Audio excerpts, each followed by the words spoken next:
Is your child a late talker, or could it be something more? Let's break it down together. If you've been wondering whether your child's speech delay may actually be a sign of autism, then you are in the right place. My name is Ha. I specialize in working with kids with autism, and today we're going to look at 7 clear signs that can help you tell the difference between speech delay and autism. As parents, it is natural to worry when things seem a little off with your child's development, but let me help you make sense of it all. Let's get into it. Number 1, look at their social engagement. First up, a child with speech delay will still try to interact with others. Even though they may struggle with words and articulations, they will use other means like gestures, eye contact, facial expressions to communicate and engage with others. On the other hand, a child with autism might show no interest in socializing at all. They tend to avoid eye contact and they prefer playing alone.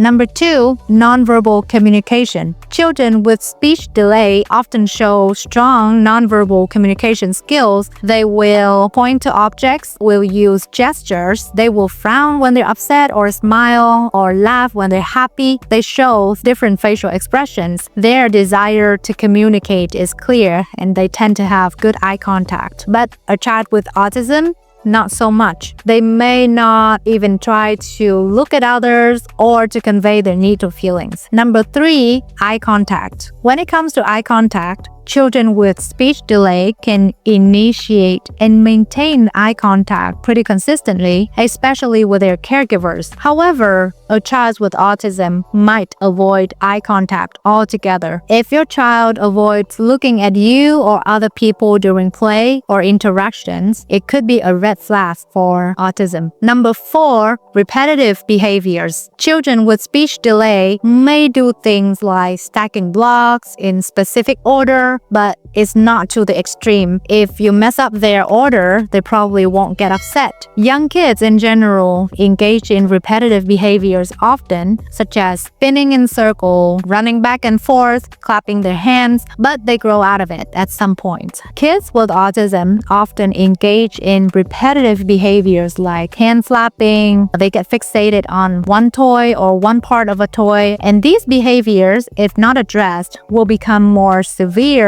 and will happen in higher frequency and intensity as they grow. And these behaviors may possibly interfere with their ability to learn and develop new skills. Number 5, respond to their name. Children with speech delays usually respond to their name. Even if it is just through eye contact or with a head nod, they will acknowledge the caller. But if your child ignores their name being called, particularly around 12 months of age, this could be a strong indicator of autism. Studies show that 75% of children who don't respond to their name by that age may have autism. Number 6, imitation skills. Imitation is a key developmental milestone. Children with speech delay may often imitate sounds or actions like clapping or making animal noise. If I hold up a toy and say, "Do this," children with speech delay most likely will copy my action. But children with autism, because they lack the imitation skill,